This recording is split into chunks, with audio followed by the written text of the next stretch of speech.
What has happened to this division and where are all the fighters? From the champion Ilia Topuria to pretty much every top contender, it's been a ghost town. This used to be the UFC's premier division. There has been a massive shift in the activity of this weight class. It was the golden division and now it's part-time. Well, we do have one answer as to why Ilia Topuria is not fighting, and perhaps with Dan Hooker as well, who's had multiple hand injuries this year. There has never been an easier time to get a title shot than in the current lightweight division. These guys just have to fight somebody. If Arman, Gaethje, or Paddy just get another win, they could leapfrog everybody to be the next in line, but they're just not doing that. The UFC needs to get something going here, as this weight class has been completely forgotten about. So Ilia Topuria has fought once this year in June, and that was a first round knockout against Charles Oliveira, a fight where he suffered pretty much no damage. He got hit by one elbow, but that shouldn't be enough to sideline him for the rest of the year.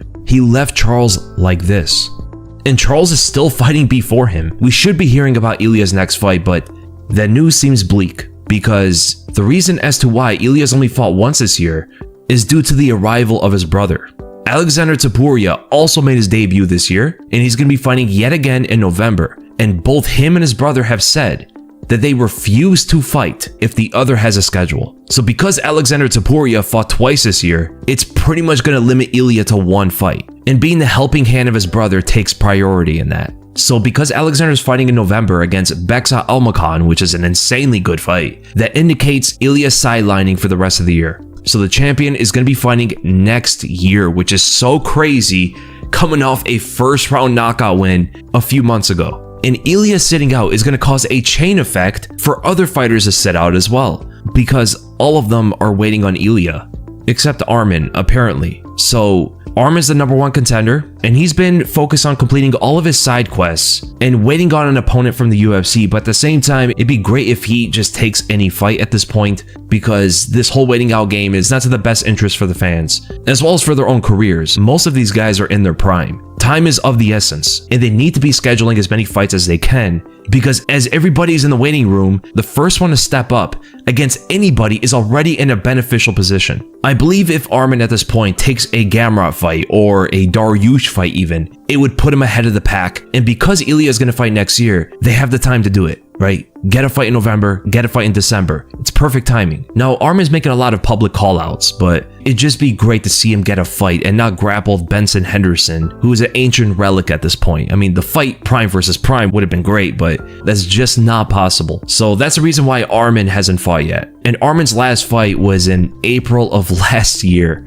Then we have Max Holloway. Now, Max fought Dustin 2 months ago and suffered a hand injury there. He's probably going to be healthy within a month or two from now, I would guess. And if not, he's probably already healthy. I don't expect Max Holloway to wait around. Max Holloway seems to be always up for a challenge, but the only issue with that is who is there for him to fight. Now, if he's healthy, let's do him versus Arman in November or December. Let's get one of these fights going. So hopefully Max becomes the most active top lightweight contender.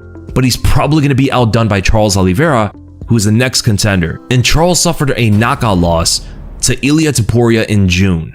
Crazy enough, he is on the return before Ilia is. Fighting in Brazil in November is precisely why everyone loves Charles. He was quite an active champion and carries that frequency as a contender. Now his opponent, Rafael Fiziev, has pulled out.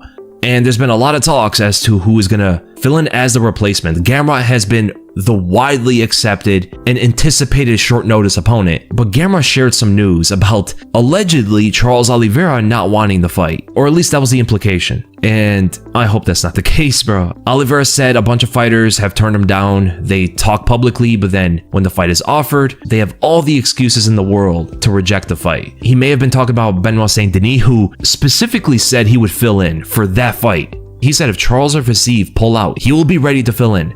Well, Fiziev pulled out, and now BSD has backtracked on that completely. He claims that Charles deserves a full camp of respect. Whatever that means, dude. He's one of the top contenders. Why would you turn that down? And if he is who Charles was speaking of, that means BSD was offered the fight, according to Charles. Well, we'll see what happens there. I'll make a video of any updates between the Oliveira and Gamrot talks. But then there's Justin Gaethje, who's literally ducking. He is unshakably sitting on his ranking and he refuses to move, unless it's for a title fight or a lucrative fight. Well, he pretty much said it himself. He's gonna duck everybody else. There's nobody for him to fight, which is absolutely insane. I believe any fighter with that sort of mentality should not get a title shot, unless they are the next one in line for a title shot, which he is not. So Justin Gaethje fought in March of this year, and it seems like he's not going to fight for the rest of it. So he has completely shifted his trajectory as a fighter. A guy who was willing to fight pretty much anybody that the UFC would give him, as long as he got a full training camp for preparation. But now that isn't enough for him to step into the octagon. Insane. But then the next contender is Dan Hooker, who last fought in August of last year, where he won a split decision against Mateusz Gamrot. And his lore has been all about hand injuries. He's had 2 of them this year, so he's incapable of fighting, but is hopeful to at least fight later. You know, he's looking at November, which means he could get a fight scheduled very soon. I don't see Dan Hooker being the type of fighter who just waits around when he's healthy. Multiple hand injuries, so he's incapable of fighting, which is understandable. You know, injuries are a part of the game. At least he's not turning down opponents and refusing to fight. So I don't know when Dan Hooker is going to be healthy, but hopefully soon, because he seems to be a fighter who will take up any fight. I wonder if those hand injuries will impact his fighting style in some way. Knowing him, it probably excites him to punch even harder now. Dan Hooker is a madman. And then we go to Paddy Pimblett, who fought in April of this year. He fought once in 2024, once in 2023, but then 3 times in 2022. For the last 3 years, he's been averaging 1 fight annually. I don't know why he hasn't fought since. There doesn't seem to be much of an excuse except possibly him waiting out for a championship fight. He probably believes that Ilia will choose him as the next matchup, so it would be reasonable to just sit out and wait for that prestigious money fight. But he's just waiting around like everybody else. And he's the number 7 contender. Excluding Islam, he's number 6, and he should not be getting a title shot at all. But who knows? We'll see. It's the biggest money fight of the division, so there is a financial understanding as to why Paddy would wait out. But it's just not great for the division or the fans. And then there's Mateusz Gamrot, who's calling out everybody. He accepted a fight with Arman Tsarukyan. Now he wants to fight Charles Oliveira, and he fully embodies the fighter spirit. I was going to say mentality, but his fighting style isn't necessarily the most exciting. But this guy will step forward and fight anybody, ranked or non-ranked. But of course, in his position, he should not be fighting anybody else who's unranked. And hopefully they give him the Oliveira matchup. This guy took a senseless, non-ranked fight against Ludovic Klein while being ranked in the top 10. Of course, defeating him, and that's just the type of fighter that Mateusz Gamrot is. We wish the other fighters were able to share that same spirit. They used to, but not these days. And then Beneil Dariush just had a matchup. Rafael Vaziev just pulled out. Renato Moicano says that he wants to fight Charles, but I don't know if Charles was also talking about him. Who knows, but Renato Moicano is throwing his name in the hat as well. But the scenes of Moicano fighting Charles Oliveira at home. I mean, Moicano is also from Brazil, but he had a similar experience facing off with a Brazilian king. And the entire arena was against him, sadly, but I wonder if it would be the same thing with Charles. I mean, him and Alex Pereira are the biggest Brazilian stars since, like, Anderson Silva. There were some talks that he refused to fight Manuel Torres, which is understandable. He shouldn't have to fight someone like Torres, but that would have been a fascinating fight if Moicano was like Gamrot and carelessly took it. I think a Torres and Moicano fight would have been a pretty good one. Moicano's solid grappling versus the powerful striking of Torres, that would have been interesting. But moving to Michael Chandler. Chandler lost to Paddy Pimblett. It seems like he is revisiting the Conor McGregor fight, or at least hoping to. He is still holding out for it and will never let go. You know what? The persistence of Michael Chandler is admirable. This guy will never give up on Conor. Ever. It might happen, we'll see. It looks like all parties are optimistic for Conor McGregor versus Michael Chandler, but we will see. At this point in Chandler's career, if it's a possibility, might as well just sit around for it, you know? BSD turned down the Charles Oliveira fight. Insane, the guy's ranked number 13 and he turned down a number 4 contender. The many fighters would take the Oliveira fight in a heartbeat, or at least I would think so. BSD just fought recently though. Grant Dawson fought in January of this year, and he was supposed to fight Yoel Alvarez last month, but the fight got canceled for undisclosed reasons. It was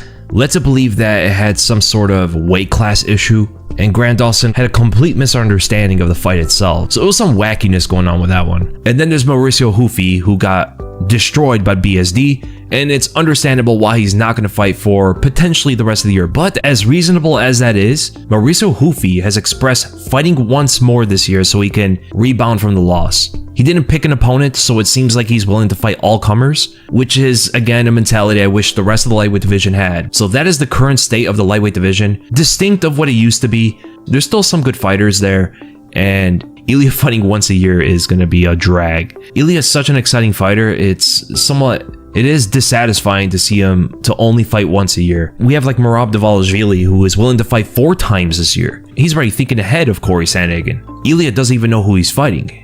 Credit to him, he said he's just waiting on the UFC's call. And the only thing I would say is, as everybody's in the waiting room, these guys should be taking a fight just to put themselves on the forefront. And that especially goes for Arman Tsarukyan. Just take a fight. Even if it's against Renato Moicano or something, just take a fight. Nobody else is fighting. If Max Holloway's willing and healthy, then that is the next matchup, right? Just take that matchup, try to get it done this year, so you can line up a fight with Ilia Topuria early next year or something. That would be ideal. Hopefully that gets formulated soon.